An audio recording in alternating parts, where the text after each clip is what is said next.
ನಮಸ್ಕಾರ ಎಲ್ರಿಗೂ. ವೀಣಾ ಮಹೇಂದ್ರ ವ್ಲಾಗ್ಸ್ಗೆ ಸ್ವಾಗತ. ಹೇಗಿದ್ದೀರಾ ಎಲ್ಲರೂ? ನಾನಂತೂ ತುಂಬ ಚೆನ್ನಾಗಿದ್ದೀನಿ. ನೀವೇನಾದರೂ ಬೆಂಗಳೂರು ಕಡೆ ರೋಡ್ ಸೈಡ್ ಹೋಟೆಲ್ಸ್ ಅಂದರೆ ಇಡ್ಲಿ ಹೋಟೆಲ್ಸ್ ಇರುತ್ತಲ್ಲ, ತಟ್ಟೆ ಇಡ್ಲಿ ಆ ಥರ, ಅಲ್ಲೇನಾದರೂ ಯಾವತ್ತಾದರೂ ಹೆರಳಿಕಾಯಿ ಚಿತ್ರಾನ್ನ ತಿಂದಿದ್ದೀರಾ? ಮತ್ತು ತಿಂದ್ಬಿಟ್ಟು ಅಯ್ಯೋ ಟೇಸ್ಟ್ ಎಷ್ಟು ಚೆನ್ನಾಗಿತ್ತು, ನಾವು ಕೂಡ ಹೇಗೆ ಮಾಡೋದು ಅಂತ ಅಂದ್ಕೊಂಡಿದ್ದೀರಾ? ಹಾಗಾದರೆ ನಾನಿವತ್ತು ಅದೇ ರೆಸಿಪಿನ ನಿಮ್ಮ ಮುಂದೆ ತೊಗೊಂಡು ಬರ್ತಾ ಇದ್ದೀನಿ. ಏನಿದು ಮತ್ತೆ ನಾಯಿ ಮರಿಗಳನ್ನ ತಂದುಬಿಟ್ಟಿದ್ದಾರೆ ಅಂದ್ಕೊಂಡ್ರಾ? ಮುಂದೆ ಹೇಳ್ತೀನಿ.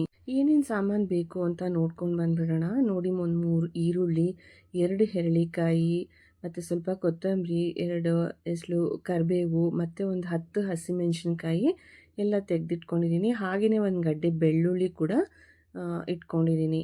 ಏನಪ್ಪ ಚಿತ್ರಾನ್ನಕ್ಕೆ ಬೆಳ್ಳುಳ್ಳಿ ಹಾಕ್ತಾ ಇದ್ದಾಳೆ ಇವಳು ಅಂತ ಅಂದ್ಕೊಂಡ್ರಾ? ಅದು ಟೇಸ್ಟ್ ಕೊಡುತ್ತೆ. ಅಂದರೆ ನಾನು ಹೇಳ್ತಾ ಇರೋದು ನಾಟಿ ಸ್ಟೈಲ್ ಹೆರಳಿಕಾಯಿ ಚಿತ್ರಾನ್ನ ತೋರಿಸ್ತೀನಿ ಅಂತ. ಸೊ ಹಾಗಾಗಿ ನೋಡಿ ಎಲ್ಲ ರೆಡಿ ಮಾಡ್ಕೋತಾ ಇದ್ದೀನಿ.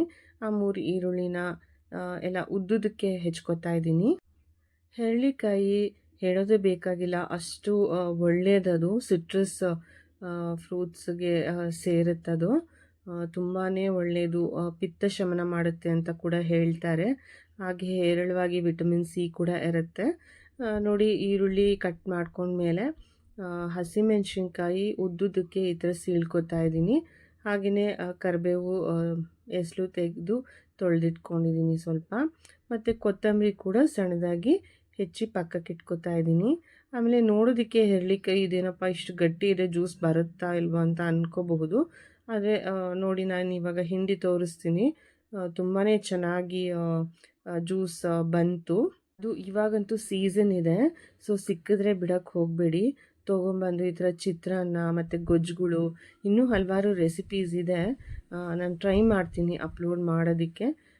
ನೋಡಿ, ಈ ಥರ ಬೀಜ ತುಂಬ ಇರುತ್ತೆ, ಅದನ್ನು ಬೀಜ ಎಲ್ಲ ತೆಗೆದು ಒಂದು ಕಪ್ಗೆ ನಾನು ಫಸ್ಟು ಜ್ಯೂಸನ್ನ ಹಿಂಡಿಟ್ಕೊತಾ ಇದ್ದೀನಿ.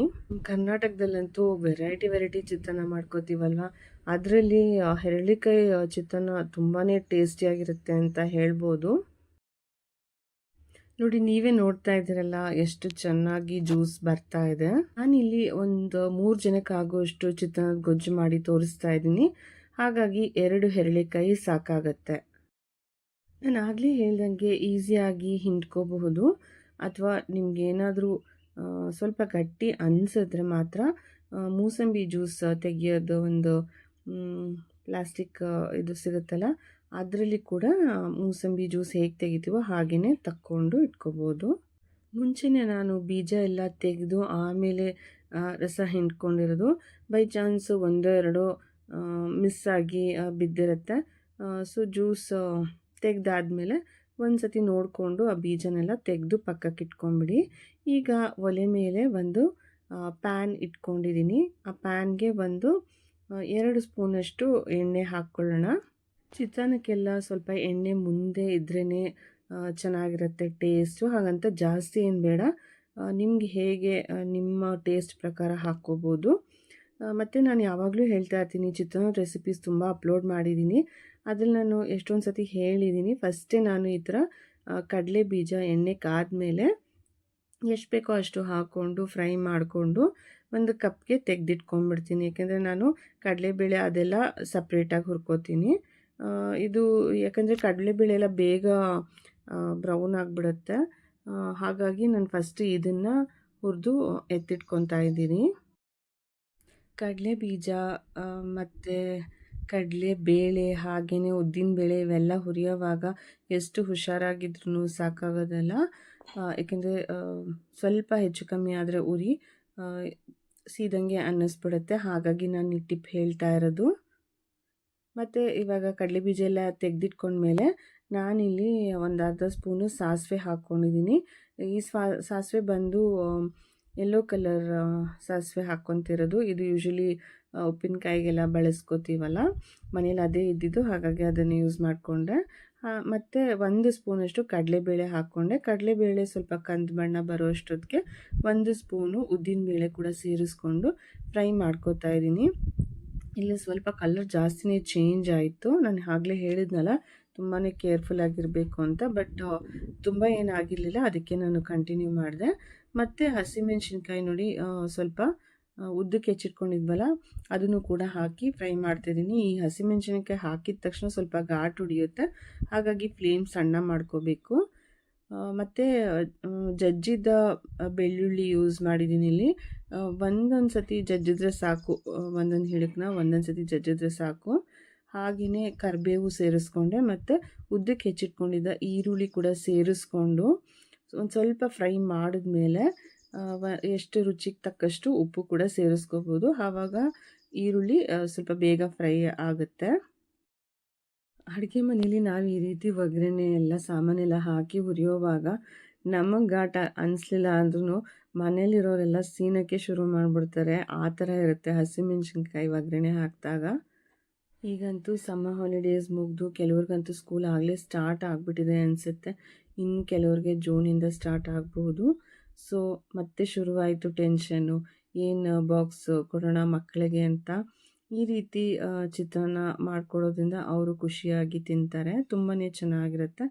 ಯಾವಾಗಲೂ ಟ್ರೈ ಮಾಡಿಲ್ಲ ಅಂದರೆ ಒಂದು ಸತಿ ಈ ಥರ ಟ್ರೈ ಮಾಡಿ ನೋಡಿ. ಈರುಳ್ಳಿ ಕೂಡ ಸಾಕಷ್ಟು ಫ್ರೈ ಆಗಿದೆ. ಇವಾಗ ಒಂದು 2 ಸಣ್ಣ ಸ್ಪೂನಲ್ಲಿ ಸ್ವಲ್ಪ ಅರಿಶಿನ ಕೂಡ ಸೇರಿಸ್ಕೊತಾ ಇದ್ದೀನಿ. ಅರಿಶಿನ ಹಾಕಲಿಲ್ಲ ಅಂದರೆ ಚಿತ್ರಾನ್ನ ಅನಿಸೋದೇ ಇಲ್ಲ ಅಲ್ವಾ. ನಾನು 1 ಅವರ್ ಮುಂಚೆನೇ ಅನ್ನನ ಉದುದ್ರಾಗಿ ಮಾಡಿ ತೆಗೆದಿಟ್ಕೊಂಡಿದ್ದೀನಿ. ಉದುದ್ರಾಗಿ ಮಾಡೋದು ಒಂದು ದೊಡ್ಡ ವಿಷಯ ಅಲ್ಲ, ಅದು ತಣ್ಣಗಾಗೋಕ್ಕೆ ಬಿಡಬೇಕು. ಮಿನಿಮಮ್ ಅಟ್ಲೀಸ್ಟ್ ಒಂದು 15 ನಿಮಿಷ ಆದರೂ ಬಿಟ್ಟರೆ ಆವಾಗೇ ಈ ಥರ ಉದುದ್ರಾಗಿ ಬರೋದು. ಇಲ್ಲಾಂದರೆ ನೀವು ಬಿಸಿ ಅನ್ನಕ್ಕೆ ಕಾಯಿಸ್ಬಿಟ್ರೆ ಅಂತೂ ತುಂಬಾ ಗಂಜಿ ಇರುತ್ತೆ. ಹಾಗಾಗಿ ಈ ಟಿಪ್ಸ್ ಹೇಳಿದ್ದು. ಮತ್ತು ನೋಡಿ ಇದೇ ಥರ ಗೊಜ್ಜು ಏನು ಮಾಡಿದ್ದೀನೋ ಅದನ್ನು ಹಾಕ್ಕೊಂಡೆ. ಅದ್ರ ಮೇಲೆ ಎಷ್ಟು ಬೇಕೋ ಅಷ್ಟು ಕಡಲೆ ಬೀಜ, ಹಾಗೆಯೇ ಕೊತ್ತಂಬರಿ ಸೊಪ್ಪು, ಮತ್ತು ಒಂದು 3-4 ಟೀ ಸ್ಪೂನಷ್ಟು ತೆಂಗಿನ ತುರಿ. ಈ ತೆಂಗಿನ ತುರಿ ಆಪ್ಷನಲ್ಲು, ಹಾಕಿದ್ರೆ ಒಂಥರ ಟೇಸ್ಟ್ ಕೊಡುತ್ತೆ. ಬೇಡ ಅಂದರೆ ಸ್ಕಿಪ್ ಮಾಡ್ಕೋಬೋದು. ಮತ್ತು ಇದು ಕೈಯಲ್ಲಿ ಕಲಿಸೋದ್ರಿಂದನೇ ಎಲ್ಲ ಫುಲ್ಲು ಅನ್ನಕ್ಕೆ ನೀಟಾಗಿ ಅಂಟ್ಕೊಂಡಿರುತ್ತೆ. ಇಲ್ಲ ಅಂದರೆ ಸ್ವಲ್ಪ ಬಿಳಿ, ಸ್ವಲ್ಪ ಅರ್ಶಿನದ ಕಲರು ಈ ಥರ ಇರುತ್ತೆ. ಗೊಜ್ಜೆಲ್ಲ ನೀಟಾಗಿ ಈ ಥರ ಕೈಯಲ್ಲೇ ಹಾಕಿ ಕಲಿಸ್ಕೋಬೋದು. ಇದಾದಮೇಲೆ ನಾವು ಹಿಂಡಿಟ್ಕೊಂಡಿದ್ವಲ್ಲ ಹೆರಳಿಕಾಯಿ ಜ್ಯೂಸು, ಅದು ಕೂಡ ಎಷ್ಟು ಬೇಕೋ ಸೇರಿಸ್ಕೊಂಡು ಕಲಿಸ್ಕೋಬೇಕಾಗತ್ತೆ. ನೋಡಿ ಎಲ್ಲ ನೀಟಾಗಿ ಕಲಿಸ್ಕೊಂಡ್ಮೇಲೆ ಈ ಥರ ಸರ್ವ್ ಮಾಡ್ಕೋತಾ ಇದ್ದೀನಿ ಪ್ಲೇಟಲ್ಲಿ. ಈ ಹೆರಳಿಕಾಯಿ ಚಿತ್ರಾನ್ನಕ್ಕೆ ನಾನು ಬೆಳ್ಳುಳ್ಳಿ ಬಳಸ್ಕೊಂಡಿರೋದೇ ಒಂದು ವಿಶೇಷ. ಬೈ ಚಾನ್ಸ್ ಯಾರಾದರೂ ಬೆಳ್ಳುಳ್ಳಿ ತಿನ್ನಲ್ಲ ಅಂತಂದರೆ ಅವರು ಹಿಂಗು ಕೂಡ ಹಾಕ್ಕೊಂಡು ಈ ಚಿತ್ರಾನ್ನ ಮಾಡ್ಕೋಬೋದು. ನೋಡಿ ನಾನೊಂದು ಎಲೆ ಹರಡಿ ಪ್ಲೇಟ್ ಮೇಲೆ ಅದರಲ್ಲಿ ಚಿತ್ರಾನ್ನ ಬಡಿಸ್ತಾ ಇದ್ದೀನಿ.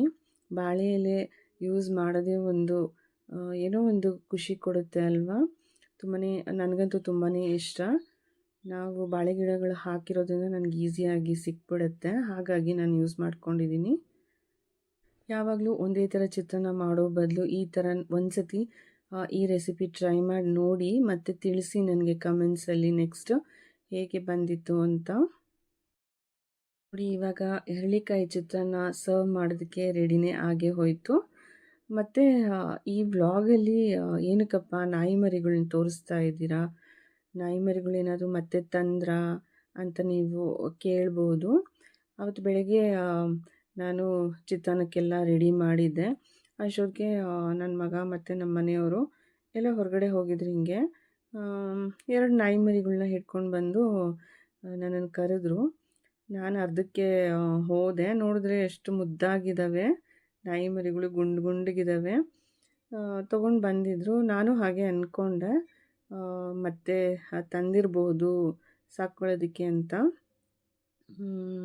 ನೋಡಿ ಬಿಸ್ಕೆಟ್ಸ್ ಕೊಟ್ವಿ. ನಾವು ಮಾರಿ ಬಿಸ್ಕೆಟ್ ಇತ್ತು ಮನೇಲಿ, ಸೊ ಮಾರಿ ಬಿಸ್ಕೆಟ್ಸ್ ಕೊಟ್ವಿ. ತಿಂತಾ ಇದ್ದಾವೆ ಅವು. ಆಮೇಲೆ ಏನು ಹೆದರಿಕೆ ಏನಿಲ್ಲ, ಫಸ್ಟ್ ಟೈಮ್ ನೋಡ್ತಿದ್ರು ಏನು ಹೆದರಿಕೆ ಇರಲಿಲ್ಲ. ಆ ಡಾರ್ಕ್ ಬ್ರೌನ್ ಇದೆಯಲ್ಲ, ಅದಕ್ಕೊಂದು ಸ್ವಲ್ಪ ಹೆದರಿಕೆ ಇತ್ತು, ಅಂಜಿಕೆ ಇತ್ತು ಅಷ್ಟೇ. ಬಟ್ ಕಂಫರ್ಟ್ ಇತ್ತು. ಸೊ ಓಡಾಡಿಕೊಂಡು ತಿಂತಾಯಿದ್ವು. ನಾನು ಕೂಡ ಒಂದು ಸತಿ ಎತ್ಕೊಂಡಿದ್ದೆ. ನಮ್ಮ ಮನೆ ಹತ್ರ ಯಾರೋ ಒಬ್ಬರು 2 ನಾಯಿ ಮರಿಗಳನ್ನ ಸಾಕೋದಕ್ಕೆ ಅಂತ ತಂದಿದ್ದಾರೆ. ನಮ್ಗೆ ಇಷ್ಟ ಅಂತ ನೀವು ಒಂದು ಬೇಕಿದ್ರೆ ತೊಗೊಳ್ಳಿ ಅಂತ ಹೇಳಿದ್ರು. ಬಟ್ ನಮ್ಮ ಅಪ್ಪನ ಕಳ್ಕೊಂಡು ಇನ್ನೂ 2 ತಿಂಗಳಾಗಿದೆ ಅಷ್ಟೇ. ಆ ನೆನಪಿನಿಂದ ಹೊರಬರೋಕ್ಕೆ ಆಗ್ತಾಯಿಲ್ಲ. ಹಾಗಂತ ಬೇರೆ ನಾಯಿಗಳ ಮೇಲೆ ಪ್ರೀತಿ ಇಲ್ಲ ಅಂತಲ್ಲ. ನಮ್ಮ ಬೀದಿಲೇ ಸಾಕಷ್ಟು ನಾಯಿಗಳಿವೆ. ಅವಕ್ಕೆ ಊಟ ಹಾಕ್ಕೊಂಡು ಅವುಗಳ ಜೊತೆ ಟೈಮ್ ಸ್ಪೆಂಡ್ ಮಾಡ್ತಾ ಇದ್ದೀವಿ ಇವಾಗ. ಸೊ ಸದ್ಯಕ್ಕಂತೂ ಆ ಆಲೋಚನೆ ಇಲ್ಲ.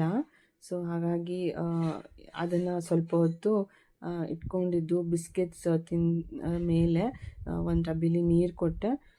ಕುಡಿದ್ಬಿಟ್ಟು ಮತ್ತೆ ಅವರು ಹಾಲು ಹಾಕೋಕ್ಕೆ ಕಾಯ್ತಾಯಿದ್ರು. ಮತ್ತು ಅವ್ರ ಮನೆಗೆ ಹೋದವು. ಅಡುಗೆ, ದೇವಸ್ಥಾನದ ವ್ಲಾಗ್ಸು, ಈ ಥರ ಇಂಟ್ರೆಸ್ಟಿಂಗ್ ವಿಷಯಗಳಿಗೆ ನನ್ನ ವ್ಲಾಗ್ಸ್ನ ಫಾಲೋ ಮಾಡ್ತಾಯಿರಿ. Thank you.